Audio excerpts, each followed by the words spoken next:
Hi, I am Kerry Schafer, otherwise known as author Carrie Ann King, and I'm super excited today to have a guest again on this show, Tell Me Your Secrets. Today we are taking Peggy Lampman off the page, and she is going to reveal some really interesting things to us. We're going to have a look at early and current editions of her brand new book, Ruby of the Sea. We're going to talk about why she considers herself a failed country and Western singer-songwriter. And we're also going to just talk about her foodie love. So without any further ado, I am going to bring Peggy on screen to say hi to you. Hi, Peggy. Hi, Carrie. Hi, everybody. We were off to a bit of a rough start, but now we seem to be going great guns. I'm delighted to be on Tell Me Your Secrets. I'm so excited to tell you some of them, actually. Well, maybe not that excited. I promised I would, so I will. Yeah, which is awesome. So, yes, for those of you who missed our first run on this attempt, Peggy and I had some serious technical difficulties, but here we are because we persisted. We're like that, authors. We just never. You have to keep on going. That's the thing about writing too. You know, when you hit a roadblock, you just got to barrel your way through until you figure it out, right? Right, absolutely. So speaking of that, your new book. And I have a way here. I'm going to show you guys a picture. I'm really pushing my luck now, given the way things are going. I don't know. I wouldn't we should just not mess with anything, right? No. Okay. No, girl. But this is Peggy's new book, The Ruby of the Sea. Isn't it beautiful? And if you're familiar at all with Peggy's work, you will find that this book is a little bit different than the others. Here are the others. I thought I'd have them a little bit different. Yes, I mean, thank you. Quite a bit different. They're not as food centric as these two right here. I had some voices in my head that needed to be written down and listened to, and so I gave them their time on the page. Right. So let's talk about that. Those voices in your head, because you were a little worried that, given the theme of your book, which does involve a very in-depth, beautifully done look at some mental illness, bipolar disorder. It's different than what you used to do or than the other books. And Peggy was a little worried that if we brought her on and did some of the things that we're going to do today, you might feel that perhaps she was channeling her character. But two personalities. In fact, I am channeling my two personalities but you have to wait till the end. You have to wait till the end to meet who is the other personality that we're going to introduce people to. I'm going to introduce you to Ella Mae, okay? She's been in my closet for the past 20 years, and it's a testimony to your marvelous ability to pull out secrets from people to coax Ella Mae out of my walk-in closet. So she's coming out in a few minutes after I read my first pages, et cetera, et cetera. Yes. I look forward to introducing you. She looks a little bit different than me, and she's only had a 5th grade education, but you have to bear with her, okay? And okay. She's fun to sing. Excellent. I am so excited about that. But before we go there,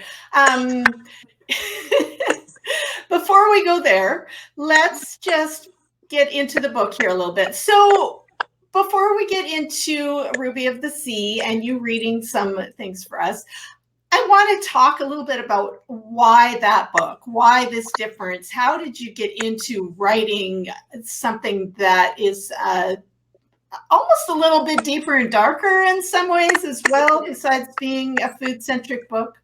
It is. I was encouraged early on in my career as a writer to keep things food-centric because I have a background. 20 years I owned a specialty food store in Ann Arbor, Michigan. And then for 10 years, I was a writer for our local paper, the Ann Arbor News. I had a food column, et cetera, et cetera. So I was, pigeonholed into being the food writer.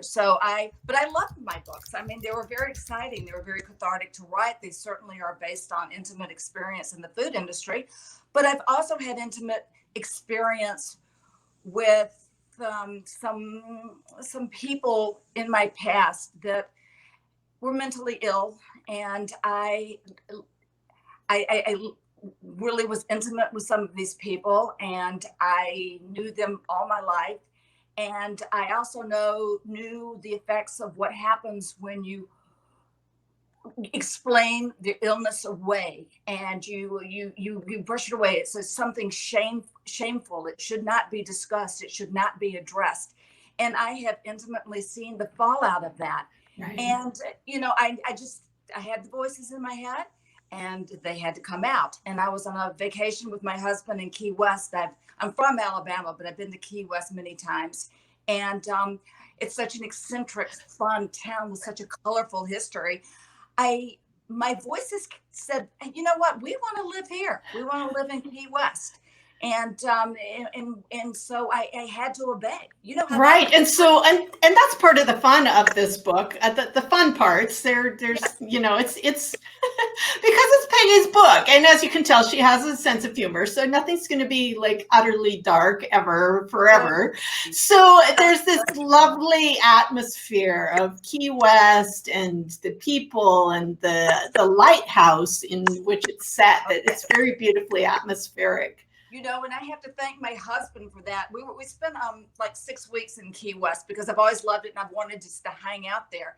And one afternoon he insisted that we do the kitschy touristy side. I'm like, oh no, do we really need to go do that? But so that afternoon we went to like a pirate museum, and I'm like, a pirate museum? Well, actually it was a really great museum because it explored the very, very unique and interesting history of Key West back in the mid 1800s.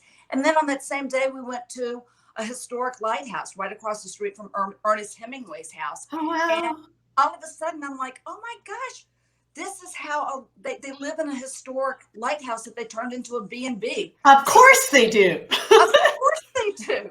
So that's how it came about, the book. And that was how food managed to come into it too. I love to eat. My characters love to eat. I mean, you know, you love music and you love playing music, and your characters are musical as well. Almost always, yeah. Always. So my characters will always enjoy eating. My characters in this one, there is some elements of the food business with Linnea's choice of what she does to, you know, make some spare change during the course of the book. And I certainly bring Cuban food into the book as well. Right. So yeah, there's certainly, I don't think my food fans will be disappointed with this book. Which is important. So yeah. I understand that this book maybe was not always called Ruby of the Sea. Is that? That's correct, which kind of is a nice segue to be starting with the original first page. Sure. Okay. And original, is that okay with you? Yeah, that's perfect. Let's hear it.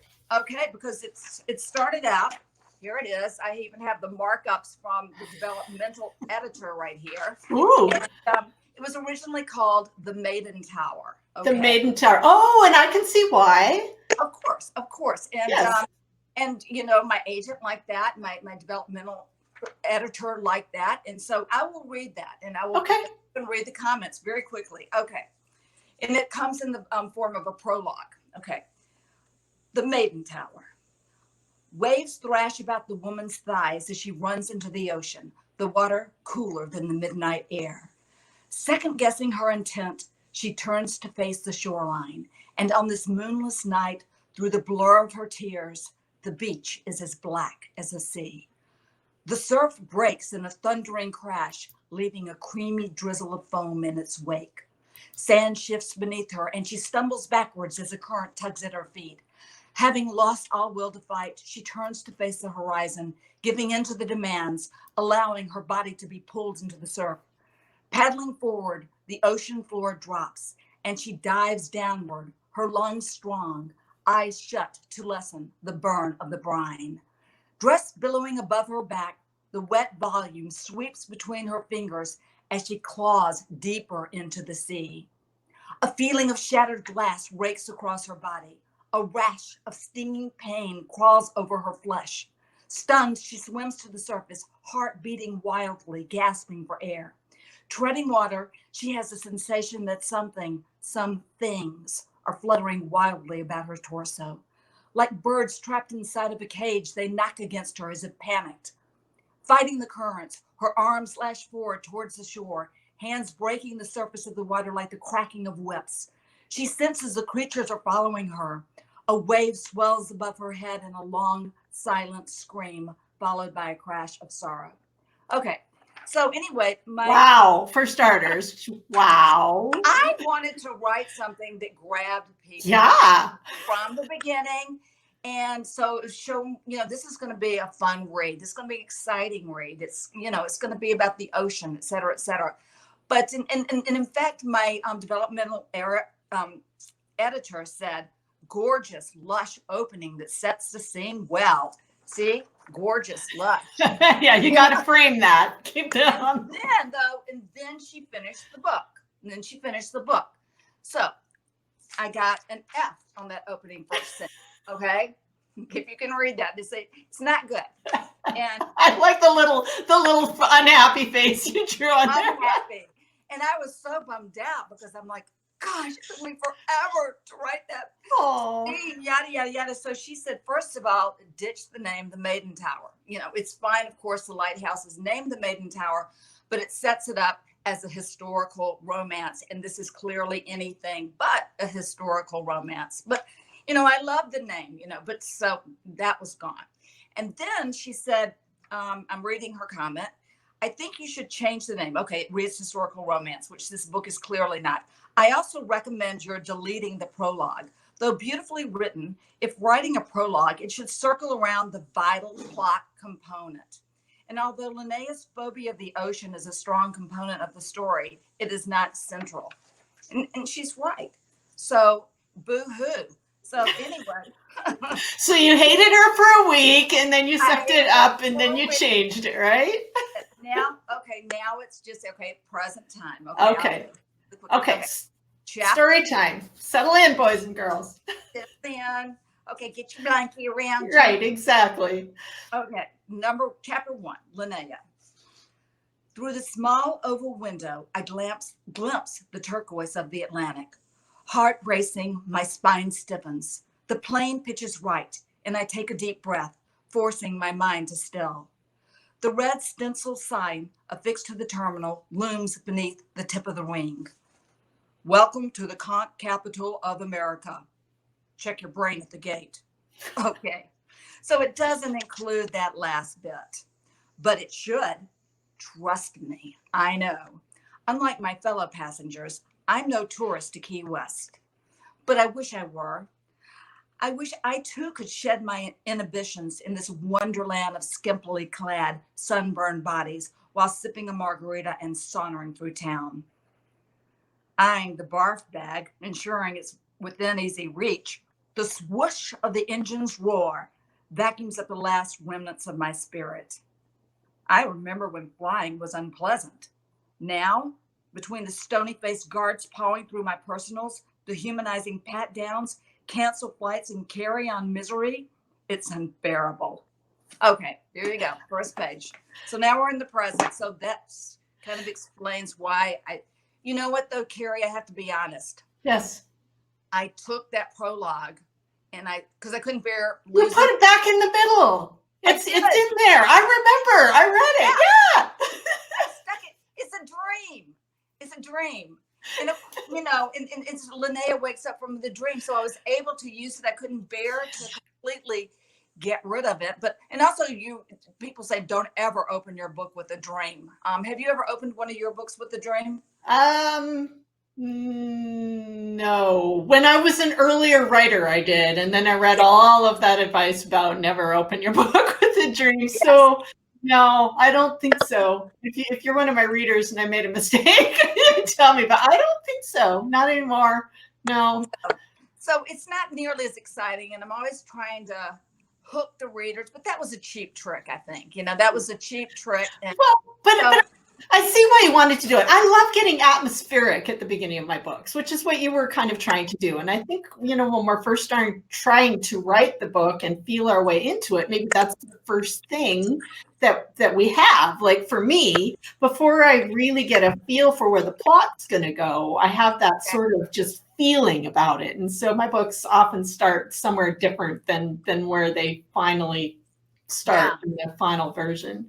Didn't your book, your last book, didn't it start out in the grandfather's music, the violin? Well, it started out with the cello. The cello, that's right. Sorry. But that wasn't even, was that even the first draft? Oh my God. There were so many versions of that. If I went all the way back, there was one that started with the cello.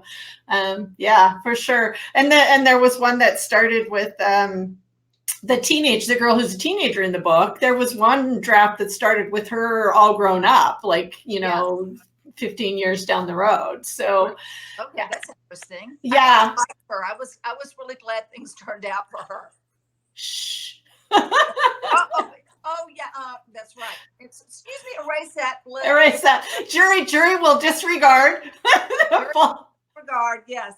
Sorry about that. That was such a beautiful book, though. I absolutely loved it, and I loved learning so much about the cello. And how do you pronounce it? Luthier. I thought it was luthier, but I think it's luthier because I know that my audio guy would have, the narrator, that he did his research and that's how he pronounced it. Oh, okay. So I'm going to go with that. Oh, hang on. I actually, since we're talking about it, I have the book, so I have to show it to you because it is pretty. It's beautiful. And I got the Audible version of it as well. And I think your narrator, the male, just. I know. He did a beautiful job with that. He did.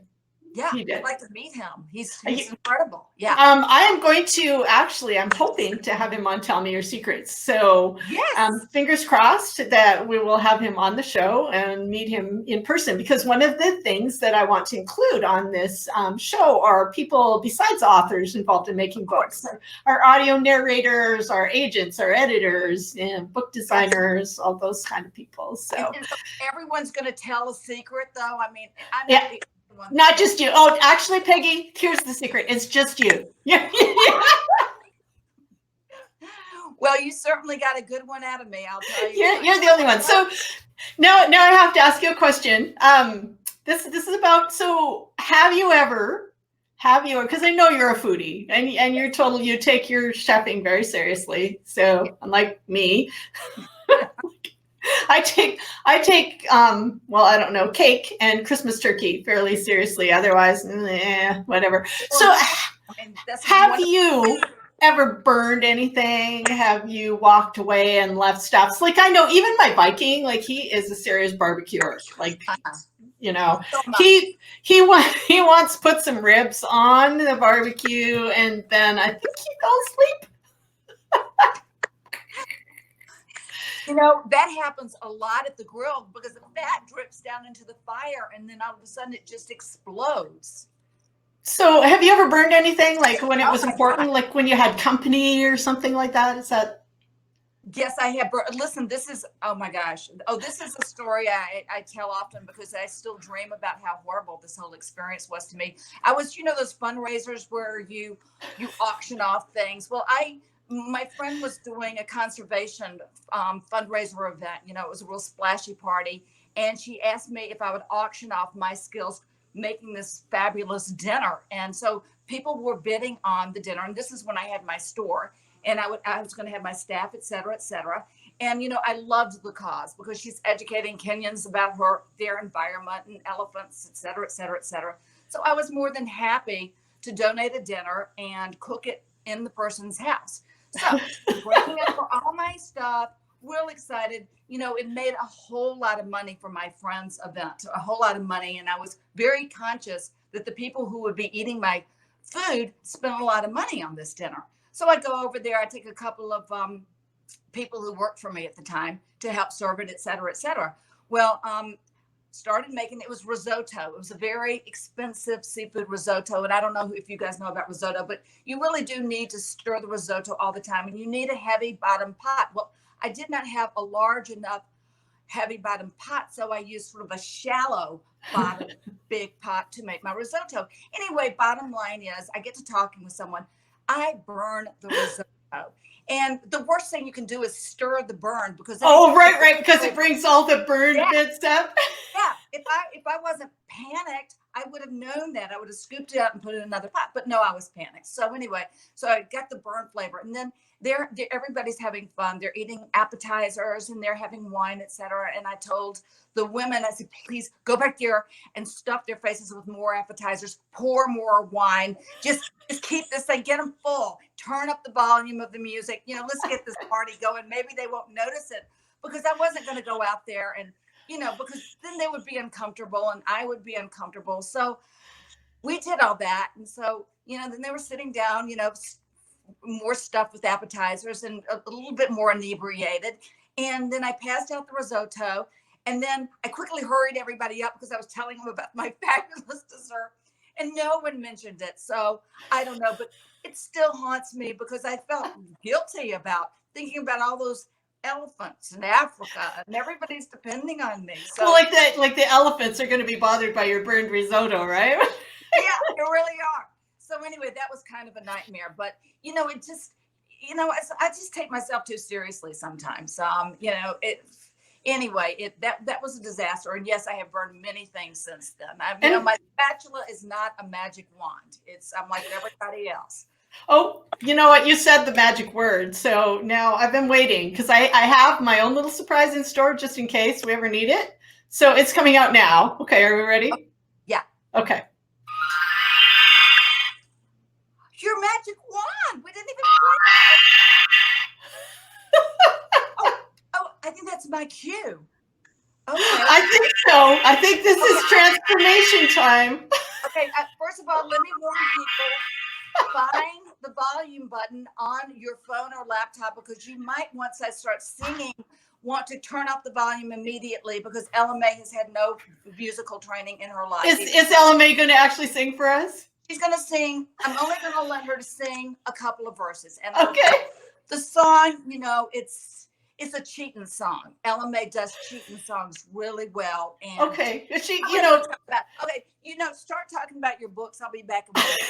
Okay. You'll be back with Ella Mae. Okay. Yeah. Well, while she's gone, I would just say Carrie Underwood, I think, does like the best cheating songs. But, you know, we'll just wait and see what Ella Mae has to say. And I'm going to say hi to some of you guys that are here. Marilyn's here. Hi, Marilyn. Hi, Christine, Tawny, Diana. Here's a question from Diana. Have you told all your secrets? Okay, I have an answer for you. No. No. And I'm not going to tell all of them, but I might every now and then tell you, you know, like one. Or two, but not today. Annie, you've seen Peggy barbecue. Hey, that is right. She does it online, doesn't she? She's done some live stream barbecues for you guys, which is just like so very super cool. Let's see who else is here. Hi, Doreen. Hi, Lisa. Hi, B. Elaine. Hi, guys. I'm glad you were here. Let's see. Diana says, whisper one to me. I can't whisper it just to you. Then I would have to tell it to everybody. Let me see. What kind of secret can I can tell you about the magic wand, because most people wouldn't know this. That magic wand came to me from the Viking. He bought it for me when I was a mental health counselor, and he was worried that I was going to take my clients too seriously and be too concerned about their well-being, which really was a concern. So he bought me a magic wand so I could make everything better. And the thing you have to picture, battery came out. It's probably not going to work for me now. You have to picture the Viking, large bearded gentleman. Well, gentleman, maybe not so much, but Viking. And he's the one who taught me that what you have to do with the wand is this. Hilarious. Anyway, so I actually took it to work with me, and it would come out every now and then during counseling sessions, because whenever we got into that whole if only wishful thinking, it's Ella Mae. Hi, Mary. Hey, everybody. I'm Ella Mae. May, so good to be here. You're so nice to have me on your show. Oh, we're delighted to have you. So what song are you going to be sharing with us today? Well, I have to tell you, when I wrote the song, I was in a very, very dark place in my life. I wrote it 20 years ago, and it's like I fell into a tar pit. You know, my life was in shambles. I was going through a messy divorce. I had these two little youngins dependent on me, and it seems like the only way I could get out of that tar trap is just by writing country music lyrics. And like I said, I started my career about 20 years ago, and I ended my career about 20 years ago too. And, they just helped me. They were cathartic, and I have a few little verses because Peggy won't let me sing the whole song. She says, "No way, Ella Mae." So anyway, I just thought and this is my favorite cheating song. It's called "Personal Page," or "Instant Love." I haven't had an editor get their hands on it yet, so I'm not sure if it'll be. Oh, so it has two possible names: Personal Page or Instant Love. Now, yeah, and when I wrote it 20 years ago, there was no such thing as Match.com. I mean, come on, you went to the personal pages if you were looking for somebody, or the bar or something like that. So anyway, it gives you an idea of where I was at that time in my life when I was writing the song. So okay, all right. So do you guys, are you ready? Do you guys want to hear Ella Mae sing a song for us? I hope you do, because I can't wait. All right, I'm ready. All right, honey, let's hear it. Here's my microphone, because I don't have a microphone. Okay. 1, 2, 3. Been reading through the personals while you've been running round. Men seeking women is where you'll be found, instead of staying home with your LTR. You're out chasing women in a singles bar.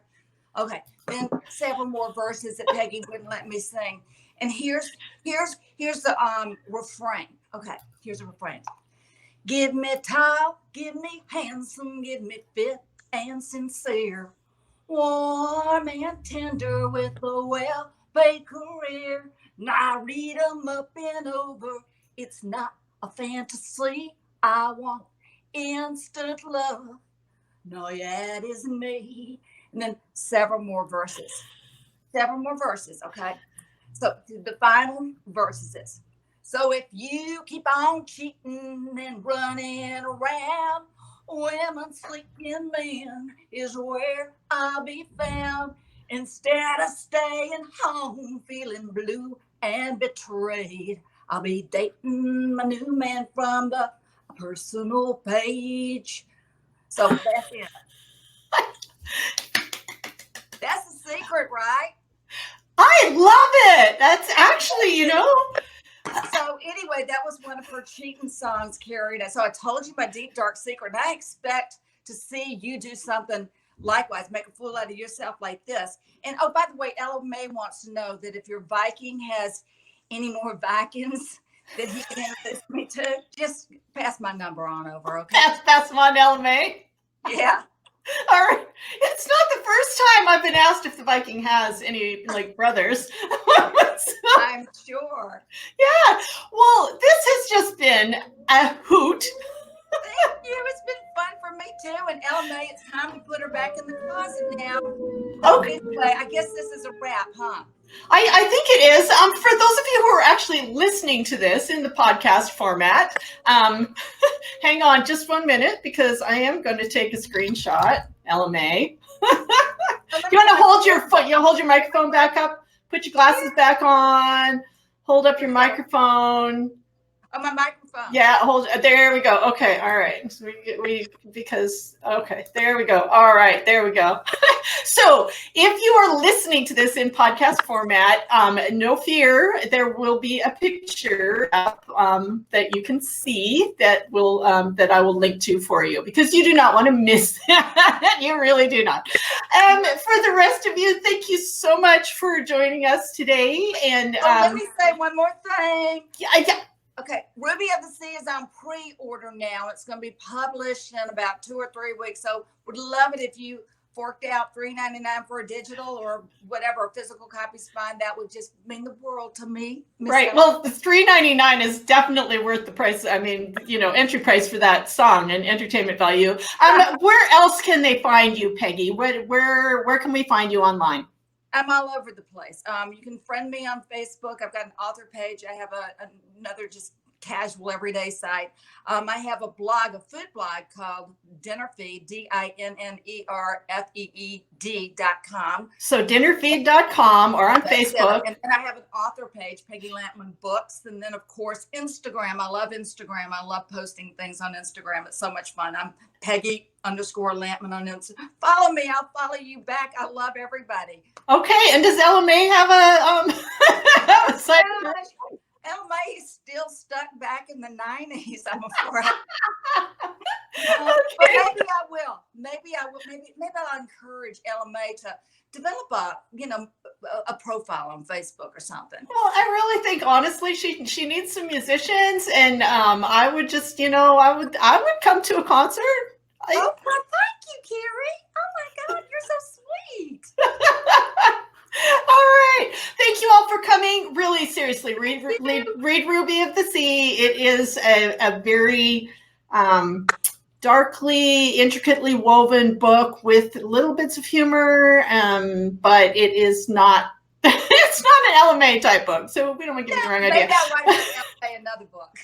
Maybe. Anyway, thank you for being here. I had a lot of fun. Please join in for the next episode, and we'll see you soon. Bye.